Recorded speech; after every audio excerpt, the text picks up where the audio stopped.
Welcome to KTV media. Jubilee Hills assembly నియోజకవర్గ ఉప ఎన్నికల ప్రచారం ఉత్సాహంగా సాగుతూ ఇప్పుడు చివరి దశకు చేరుకుంది. కాగా పోలింగ్ ఈ నెల 11న జరగనుంది. సుమారు నెల రోజులుగా ప్రధాన రాజకీయ పార్టీలు కాంగ్రెస్, బీఆర్ఎస్, బీజేపీ బలమైన పోటీ వాతావరణంలో ప్రచారాన్ని కొనసాగించాయి. ఈ సీటు మాజీ ఎమ్మెల్యే మాగంటి గోపీనాథ్ మరణంతో ఖాళీ కావడంతో ఉప ఎన్నిక అవసరమైంది. జూబుల్ హిల్స్ నియోజకవర్గంలో దాదాపు 4 లక్షల మంది ఓటర్లు ఉన్నారు. వీరిలో సుమారు 24% మంది మైనారిటీ వర్గానికి చెందగా మిగిలిన ఓటర్లు వివిధ కులాలు, కమ్యూనిటీలకు చెందినవారు.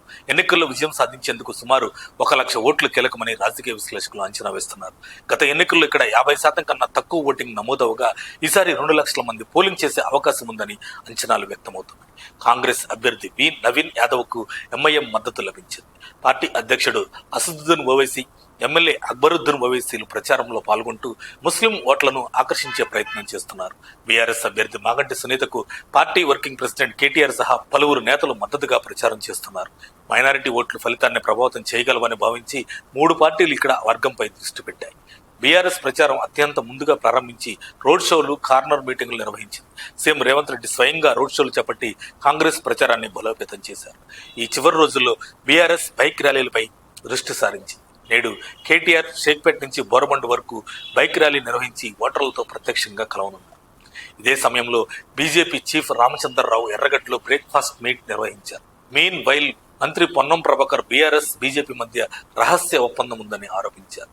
సీఎం రేవంత్ రెడ్డి ఇటీవల మంత్రులతో జరిగిన సమీక్షలో ప్రతి ఓటర్ను నేరుగా కలవాలని, స్థానిక సమస్యలకు పరిష్కార హామీ ఇవ్వాలని సూచించారు. పోలింగ్ బూత్ల వద్ద ఓటర్లను సమీకరించాలని ఆదేశించారు. కేంద్ర ప్రభుత్వం ఫార్ములా ఈ కేసులో కేటీఆర్ పై ప్రాసిక్యూషన్ అనుమతి ఆలస్యం చేస్తోందని పేర్కొంటూ బీజేపీ, బీఆర్ఎస్ మధ్య సీక్రెట్ అండర్స్టాండింగ్ ఉందని ఆయన విమర్శించారు.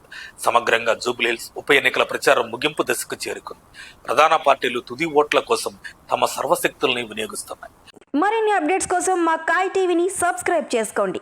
మా వీడియో కనుక మీకు నచ్చినట్లయితే లైక్ చేయండి, షేర్ చేయండి. మీ విలువైన అభిప్రాయాలను కామెంట్ బాక్స్లో తెలియజేయండి.